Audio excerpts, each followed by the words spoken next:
In part 23 of Know Your Enemy, things get pretty busy, but no more scholarly. There's a minor blunder to start that the reference in Hebrews to people being persecuted by being sawn in half refers to Christians. That really doesn't fit since the roster in Hebrews refers to Old Testament figures. But when Fairley gets into history related to Constantine, that's where the emperor really hits the fan. Fairley thinks Constantine converted to Christianity for political reasons and wasn't sincere. So yeah, this is the old Constantine the Evil Emperor routine. Let's look at his reasons for following this line. The first reason given is that he thinks Constantine still was involved in the worship of the sun. While we can immediately dismiss the first claim of proof, reports of secret Vatican files claiming Constantine worshipped the sun. That sure is reliable information, isn't it? The minute someone starts referring to secret Vatican files, that's a sure sign they're straining for proof. Such secret files aren't real, they're just a figment of someone's imagination. Second, it said coins carrying his image from this period continue to portray Constantine as Soli Invicto Comet, which means colleague of the invincible sun. Well, that's true, but there's way more to the story, and some varied ideas about why these coins were the way they were. As the historian Gary Forsyth reports in his book Time and Roman Religion, Sol Invictus was displayed on Constantine's coins for 8 years after his conversion in 312 AD. But please note that he was emperor until 337 AD. That means that for his last 17 years, Sol Invictus was not on his coins. You can confirm this at a website linked in the vid description, which archives information on Constantine's coins. As you can see, it says that Soli Invicto Comet doesn't appear after 317 AD, and actually started being used just before Constantine's conversion. But why would there be a delay of so many years? Well, the coins with that motto actually started being used 2 years before Constantine's conversion, according to the dating given here. So we could say that first of all, even after his conversion around 312, Constantine was a pretty busy guy. He still had some military issues to deal with, and revamping the coins of the realm was probably the last thing on his mind. For another, you don't just revamp a coin minting process overnight.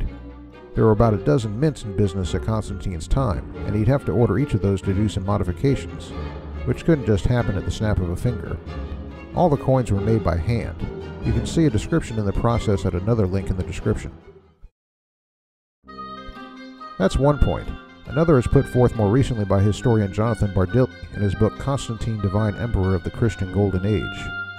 Bardilli's idea, as the book description puts it, is that Constantine's propagandists exploited the traditional themes and imagery of rulership to portray him as having been elected by the supreme solar god to save his people and inaugurate a brilliant golden age.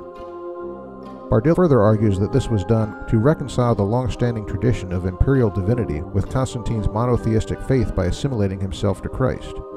In other words, things like the coins were a way, we might say, of gently breaking the news to a mostly pagan population that Constantine had become a Christian. We might also add another point that imperial coins, quote, may carry design elements that had not been given imperial sanction, but were created on the initiative of mint officials. Since those mint officials would still be pagans, it's quite possible that they reflect what they believed about Constantine's victories, not what Constantine himself believed. On the other hand, Bardilli also points out that Constantine could have seen solar imagery as compatible with his new faith. After all, the book of Malachi speaks of the Sun of Righteousness rising, in a prophecy that is taken to refer to Jesus. And of course, Jesus refers to himself as the light of the world.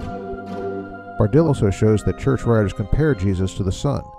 Eusebius, for example, said that Jesus, quote, like a sun of intelligent and rational souls, spread abroad the beams of his own light. We might find it a little uncomfortable to suppose that Constantine adopted what we think of as pagan imagery. But let's remember what I said earlier about what we call triumphant reclamation. The early church was known for taking over, revamping, and claiming for their own various pagan depictions, as an in-your-face way of letting the pagans know who was really in charge.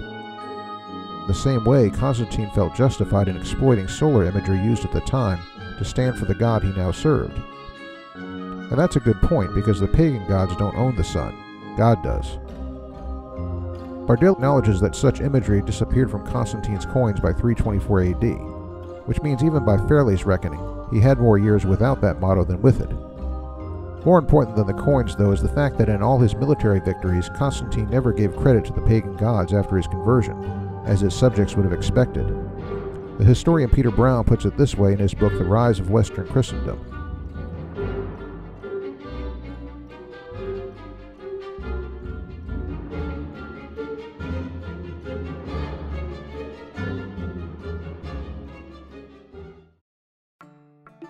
So, the coins don't mean a whole lot in terms of whether Constantine's conversion was genuine. And while there are many different ideas about why the coins were the way they were, these historians all agree on this much. Constantine's conversion was a genuine one, and he wasn't the head of the Babylonian mysteries, as Fairley claims. Another reason given by Fairley to doubt the sincerity of Constantine's conversion is cruelty by Constantine to his family. On that one, he's likely referring to some arguments we deal with in this vid, where you can also see a few other fables about Constantine corrected. Then it's said that a reason Constantine didn't convert is because, quote, he failed to relinquish his inherited title of Supreme Pontiff or High Priest that had been first assumed by Julius Caesar. But this is assumed to be a problem based on Fairley's creative notion that the Roman emperors carried on the Babylonian mysteries, which we've seen as just speculative nonsense. Beyond that, as Fairley admits, the title was kept by the Roman emperors up through the time of Gratian, in 376 AD. And we might add that although Constantine kept the title, the fact is, as Brown's comment indicated, he never used it to serve the pagan gods. But why would he keep the title? Well, to give the title away would be the same as acknowledging that Christianity wasn't true. As Supreme Pontiff, he was supposed to lead the way in religious matters. And what would people think if he abdicated his leadership on that after he converted? In the end, accusing Constantine of having a false conversion is cynical and presumptive. And it would be easy to come up with all sorts of arguments for why Mark Fairley's conversion, or anyone else's, is false too, which would be equally cynical and speculative. The point is that none of Fairley's arguments serve the purpose of proving that Constantine's conversion was fake. I'm content to say what the evidence does indicate, that Constantine was sincere, but sometimes rather naive where his new faith was concerned. Beyond this, needless to say, Fairley's claim that the office of mystery religion high priest has been passed down through the popes is lunacy at best and libel at worst. If you want to prove otherwise, you definitely need to do better than Fairley did and quote someone like Thomas Stanley in his history.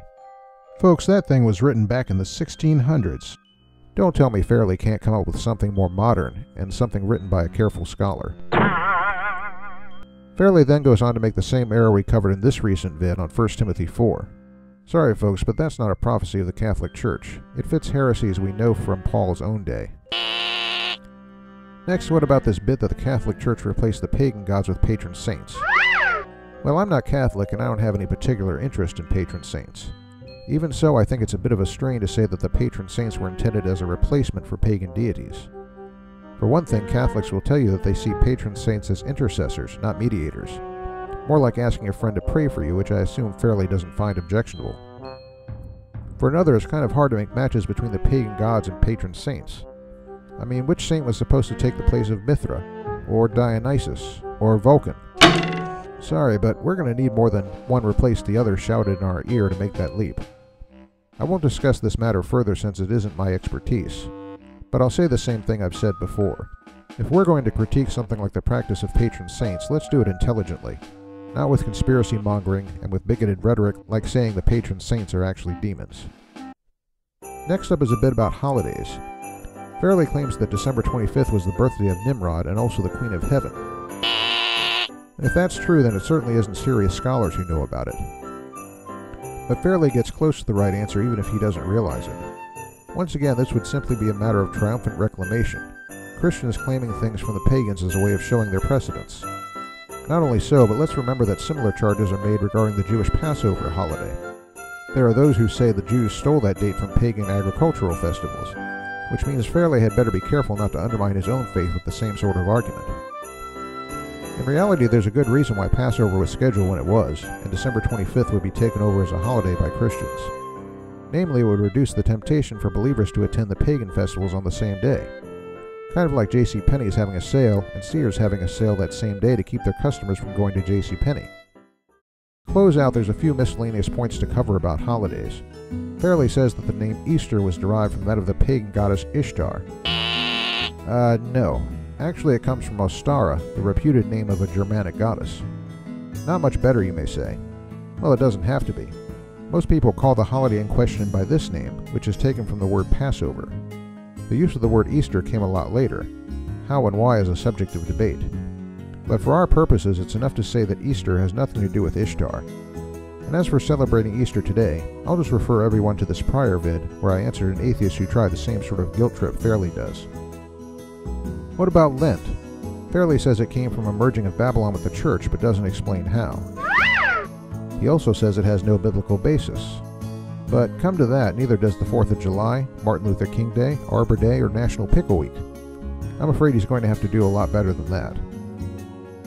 He then says that All Souls Day and All Saints Day derived from a harvest festival that honored the goddess Pomona, who was the Roman goddess of agriculture. That's partly true, but it's another case of triumphant reclamation. As folklorist Leslie Pratt Bannatyne puts it in the book Halloween, an American Holiday in American History, the church instituted those two holidays specifically to replace pagan ones on the same date. So there's nothing wrong with that, and nothing that connects it to Babylonian religion. Fairley makes one final amusing blunder. Regarding the practice of bobbing for apples as allegedly derived from pagans, he says, "Can we say bobbing for apples is a reenactment and celebration of the moment when Adam and Eve ate of that tree?" Well, no, we can't. The idea that the forbidden fruit was an apple is a popular tradition, not a biblical fact. So, this vid gets a quarter tank.